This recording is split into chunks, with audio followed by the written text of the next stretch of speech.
This is June. And this is Annie. Welcome to June and Annie's TV. Hello guys, so ang pag-uusapan po natin ngayon ay tungkol sa crypto or sa isang play to earn game. Ito po ay yung Pixel. Ako po sa inyo kung paano po makapag-withdraw sa larong Pixel. So, let's start our tutorial. So, ang una po natin gagawin ay i-click po natin yung nasa right side, nasa top po, yung dashboard natin. Then, i-click natin yung yes. So, mapupunta po tayo dyan sa ating dashboard account profile ng ating Pixel. So, i-click po natin yung exchange. Then, after that, makikita natin dyan yung ating amount, kung ilan yung ating Pixel sa ating wallet. So, i-click lang po natin yung withdraw to wallet. And then, madadirect tayo nyan sa ating Ronin wallet. Since Ronin wallet po yung ginagamit natin sa larong Pixel. So, isa-sign in po natin or i-connect natin yung ating Ronin wallet since yun po yung ating wallet na connected to Pixel game. So, nandyan po yung amount, yung nakuha nating mga Pixel sa laro.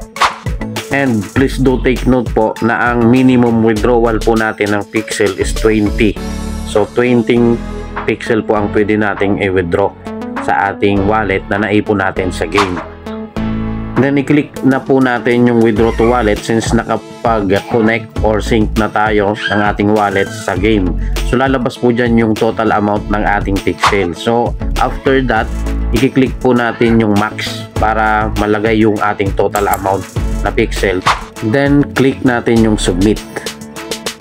And after that, ida-direct ulit tayo sa ating Ronin wallet para i-verify natin and connect ulit yung ating wallet. So ayan, withdraw successful. So makikita nyo po, so napakadali lang pong mag-withdraw ng Pixel sa ating mga wallet galing sa ating Pixel game. So susundan lang po natin yung buong process. So napakadali lang pong mag-withdraw. So no hassle po. So dyan din po natin mati-check yung status ng ating process. So nakalagay po dyan na waiting about 21 seconds ago. So ayan po, makikita nyo din na completed na yung aking status ng pag-withdraw ng Pixel. So nandyan na po siya, okay na po. So titignan po natin siya sa aking Ronin wallet kung pumasok na po siya. And ayan, so pumasok na din po siya sa aking Ronin wallet, yung aking Pixel na sinend po kanina. So that's it, thank you so much. Sa mga hindi pa po nakapag-subscribe sa aking channel, paki-like and subscribe na lang po sa aking channel and paki-hit din po ng notification bell para updated po kayo kung meron ako mga video or mga bagong video na i-upload. Thank you so much and have a nice day ahead of you everyone. Thank you.